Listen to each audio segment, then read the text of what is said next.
Hi guys, welcome back. In today's video I'm going to show you an iPhone trick.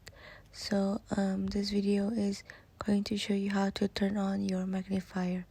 So first you go to settings and then you go to accessibility, and then on the very bottom you can find accessibility shortcut. Tap there and then you choose magnifier.